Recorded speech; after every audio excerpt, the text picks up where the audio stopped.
हिमाचल प्रदेश में राज्यसभा की एक सीट के लिए वोटिंग पूरी हो चुकी है। चंद घंटों में परिणाम सामने आ जाएगा और परिणाम के बाद पता चलेगा कि भारतीय जनता पार्टी में महाजन का हर्ष बढ़ेगा या फिर सिंघवी का अभिषेक होगा। हर्ष महाजन के पक्ष में कांग्रेस के कुछ विधायकों के क्रॉस वोटिंग करने की जानकारी सामने आ रही है। इस वक्त हमारे साथ हर्ष महाजन भारतीय जनता पार्टी के प्रत्याशी बात करने के लिए मौजूद हैं। बहुत बहुत स्वागत महाजन जी पहले तो आपका। Thank you.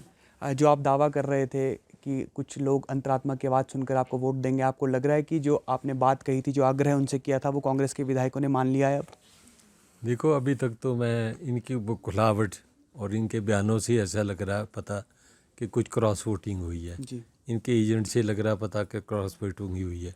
तो let's hope for the best.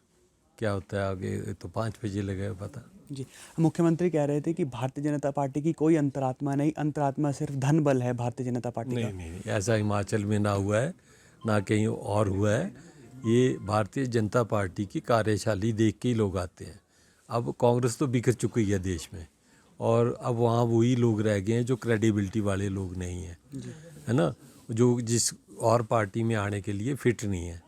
तो भारतीय जनता पार्टी जिस तरह से काम कर रही है मोदी जी के, अमित शाह जी के, नड्डा जी के नेतृत्व में, ये तो देश में एक मिसाल बन गई है। और अभी 24 की इलेक्शन आने वाली है, उसमें 24 में आप देखना ये भारतीय जनता पार्टी स्वीप करेगी।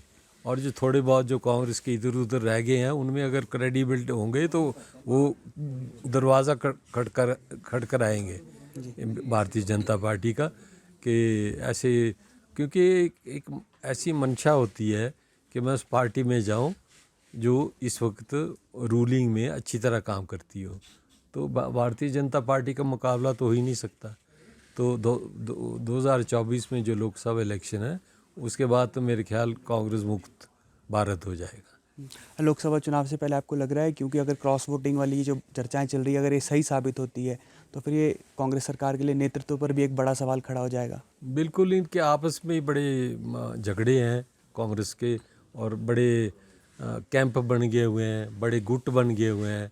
और इनके जो राजीव शुक्ला जी है वो खुद ही बयान दे रहे हैं कि सुक्खू जी को हम पहली तारीख को हटा देंगे, आप क्रॉस वोट ना करना। कभी वो प्रियंका जी बोल रही हैं सुक्खू जी को नहीं हटाएंगे। और इसलिए इनमें काउंटर जो बयान आ रहे हैं दोनों लीडरों के, ये तो खुद ही अपनी बोझ से सरकार गिर जाएगी। नेता प्रतिपक्ष जयराम ठाकुर भी कह रहे हैं कि मुख्यमंत्री विश्वास खो चुके हैं, इसलिए उन्हें इस्तीफा देना चाहिए अपने पद से। बिल्कुल देना तो चाहिए, नैतिकता के आधार से तो देना चाहिए। बिल्कुल, मैं इस चीज़ को मानता हूँ। सरकार मैं समझता हूँ मिनॉरिटी में अब चल रही है।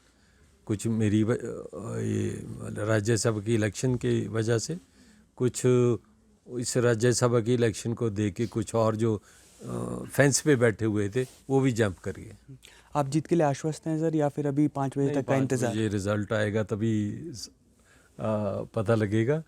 तो let's hope for the best. जी, समय दिया सर, शुक्रिया आपका। बहुत मेहरबानी।